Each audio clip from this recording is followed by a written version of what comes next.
प्रश्न वही जो परीक्षा में आए। नमस्कार साथियों, मैं पारसनाथ, लाइफ हाई स्टडी आई इसके डेली करंट अफेयर में आपका स्वागत है। साथियों, यदि आप लोग चैनल को अभी भी सब्सक्राइब नहीं किए तो प्लीज़ चैनल को सब्सक्राइब और शेयर कीजिए। वीडियो को लाइक ज़रूर किया करें, इससे हमें मोटिवेशन मिलता है। आइए देखते हैं आज का पहला प्रश्न। हाल ही में चर्चा में रहे पंजशीर घाटी किस देश में स्थित है? ए सीरिया, बी अफगानिस्तान, सी ईरान, डी जॉर्डन। साथियों, इसका सही जवाब है बी अफगानिस्तान। अभी तालिबान के कारण बहुत ज़्यादा चर्चा में महत्वपूर्ण है। हाल ही में चर्चा में रहे पंजशीर घाटी अफगानिस्तान का वो आखिरी इलाका है जहाँ के निवासी तालिबान के खिलाफ मजबूती से खड़े हैं, जिसके कारण यह चर्चा में है। यह घाटी वह केंद्र है जिसे अफगानिस्तान का राष्ट्रीय प्रतिरोध मोर्चा या दूसरा प्रतिरोध कहा जाता है। पंजशीर घाटी का शाब्दिक अर्थ 5 सिंहों की घाटी से है। इस घाटी को नवीकृत नॉर्दर्न अलायंस भी कहा जा रहा है। आज का अगला प्रश्न है, हाल ही में चर्चा में रहे सरकारी प्रतिभूति अधिग्रहण कार्यक्रम के संबंध में निम्नलिखित कथनों पर विचार कीजिए। 1 नंबर, यह कार्यक्रम मूल रूप से एक बिना शर्त वाला और स्ट्रक्चर्ड ओपन मार्केट ऑपरेशन है। इसका क्षेत्र काफ़ी बड़ा है। नंबर 2, इसका उद्देश्य अर्थव्यवस्था में तरलता के प्रबंधन के साथ साथ यील्ड वक्र के स्थिर और व्यवस्थित विकास को प्राप्त करना है। नंबर 3, सरकारी प्रतिभूतियां खरीद कर आरबीआई अर्थव्यवस्था में धन की आपूर्ति करता है, जो बदले में यील्ड को कम रखता है और सरकार की उधार लागत को कम करता है। उपयुक्त में से कौन सा कथन सही है? ए केवल 1 और 2, बी केवल 1 और 3, सी केवल 2 और 3, डी 1 2 3। साथियों, इसका सही जवाब है डी 1 2 3 अर्थात सारे कथन सही हैं। महत्वपूर्ण है, अक्सर ही न्यूज में रहता है। हाल ही में आरबीआई ने घोषणा की है कि वह सरकारी प्रतिभूति अधिग्रहण कार्यक्रम के तहत 25,000 करोड़ की सरकारी प्रतिभूति की ओपन मार्केट खरीद करेगा, जिसके कारण चर्चा में है। यह कार्यक्रम मूल रूप से एक बिना शर्त वाला और एक स्ट्रक्चर्ड ओपन मार्केट ऑपरेशन है, इसका क्षेत्र विस्तार काफ़ी बड़ा है। सरकारी प्रतिभूतियां खरीद कर आरबीआई व्यवस्था में धन की आपूर्ति करता है, जो बदले में यील्ड को कम रखता है और सरकार की उधार लागत को कम करता है। आज का अगला प्रश्न है, हाल ही में चर्चा में रहे IDEX के संबंध में निम्नलिखित कथनों पर विचार कीजिए। 1 नंबर, यह रक्षा उद्योग के आधुनिकीकरण की दिशा में योगदान करने के लिए सरकार की एक पहल है। नंबर 2, इसका उद्देश्य MSME, स्टार्टअप, व्यक्तिगत इनोवेटर्स, अनुसंधान एवं विकास संस्थानों और शिक्षाविदों पर विशेष ध्यान देने के साथ उद्योग को शामिल करके रक्षा और एरोस्पेस में नवाचार और प्रौद्योगिकी विकास को बढ़ावा देना है। उपयुक्त में से कौन सा कथन सही है? ए केवल 1 और 2, बी केवल 2, सी केवल 1 और 2, डी 1 2 3। साथियों, इसका सही जवाब है सी केवल 1 और 2। 1 और 2 दोनों सही है, यहाँ 3 गलत है। इसका दोनों कथन सही है। हाल ही में रक्षा मंत्री ने DIO के तहत डिफेंस इंडिया स्टार्टअप चैलेंज के 5वें संस्करण का शुभारंभ किया है। DIO का पूरा नाम है innovations for defence excellent defence innovation organisation. DIO रक्षा उद्योग के आधुनिकीकरण की दिशा में योगदान करने के लिए सरकार की एक पहल है। इसे 2018 में लॉन्च किया गया था। अगला प्रश्न है, हाल ही में चर्चा में रहे मोपला विद्रोह के संबंध में निम्नलिखित कथनों पर विचार कीजिए। ये महत्वपूर्ण है, हिस्ट्री का क्वेश्चन अक्सर एग्जाम में ISPCS या किसी भी एग्जाम में पूछा चुका है। अभी हाल ही में न्यूज़ में रहा किसी कारण से, तो महत्वपूर्ण हो जाता है। पहला नंबर, मोपला मालाबार क्षेत्र में रहने वाले मुस्लिम जोतदार थे, जहाँ अधिकांश जमींदार हिंदू थे। नंबर 2, उनकी शिकायतें कार्यकाल की सुरक्षा की कमी, अधिक किराया, नवीकरण शुल्क और अन्य दमनकारी वसूली के आसपास केंद्रित थी। नंबर 3, मोपला आंदोलन का उस समय चल रहे खिलाफत आंदोलन में विलय हो गया था। उपयुक्त में से कौन सा कथन सही है? ए केवल 1 और 2, बी केवल 1 और 3, सी केवल 2 और 3, डी 1 2 3।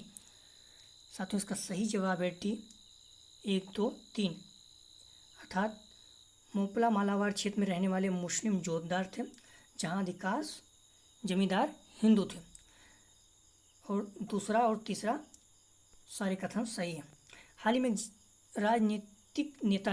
राजनीतिक नेता ने दावा किया कि मोपला विद्रोह भारत में तालिबान मानसिकता की पहली अभिव्यक्ति में से एक था, जिसके कारण यह चर्चा में ध्यान रखना महत्वपूर्ण हो जाता है। इसे 1921 में मोपला दंगे के रूप में भी जाना जाता है।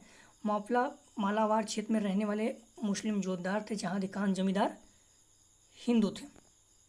उनकी शिकायत कार्यकाल की सुरक्षा की कमी, अधिक किराया, नवीकरण शुल्क और अन्य दमनकारी वसूली के आसपास केंद्रित थी।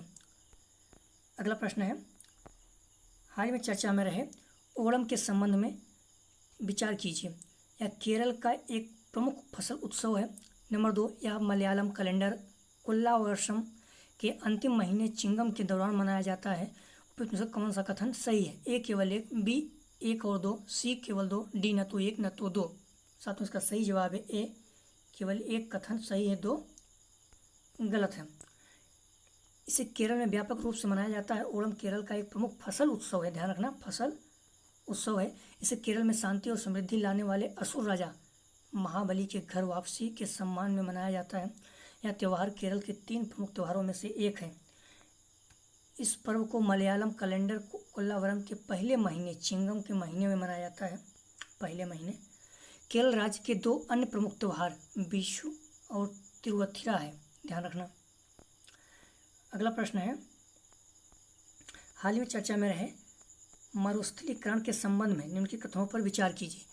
UNCCD के 14वें COP द्वारा हस्ताक्षरित 2020 के दिल्ली डिक्लेरेशन में भूमि के बेहतर उपयोग और प्रबंधन की आह्वान किया गया और जेंडर सेंसिटिव परिवर्तनकारी परियोजनाओं पर जोर दिया गया।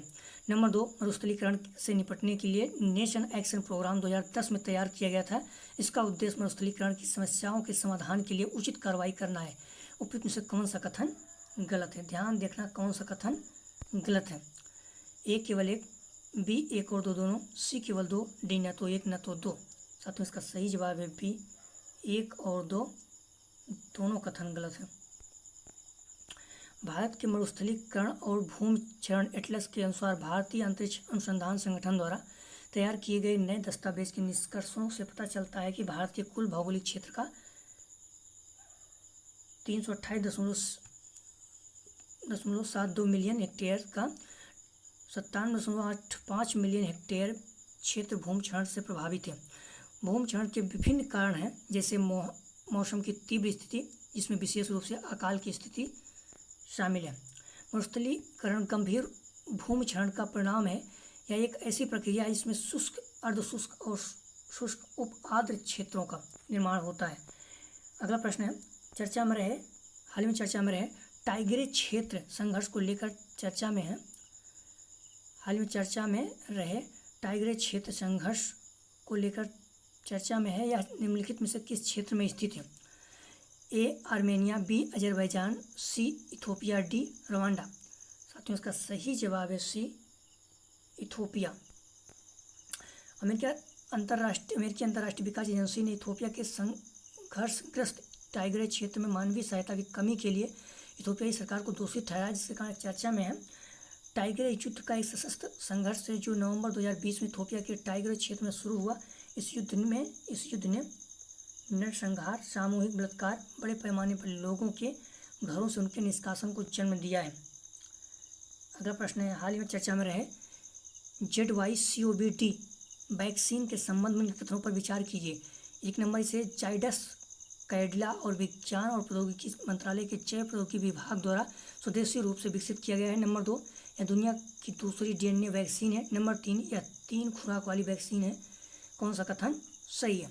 उपयुक्त में से कौन सा कथन सही है? ए केवल 1 और 2, बी केवल 2 और 3, सी केवल 1 और 3, डी 1 2 3। यहाँ केवल नहीं रहेगा। साथियों, इसका सही जवाब है सी केवल 1 और 3 कथन सही है, 2 गलत है। अगला प्रश्न है, हाल ही में चर्चा में रहे मिशन शक्ति जो ग्रामीण क्षेत्र में महिलाओं की सुरक्षा पर केंद्रित है, निम्नलिखित में से किस राज्य से संबंधित है?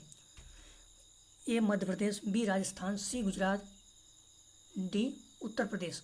साथियों, इसका सही जवाब है डी उत्तर प्रदेश से संबंधित है। महत्वपूर्ण प्रश्न है, उत्तर प्रदेश से संबंधित। उत्तर प्रदेश किसी भी एग्जाम के लिए इम्पोर्टेंट है।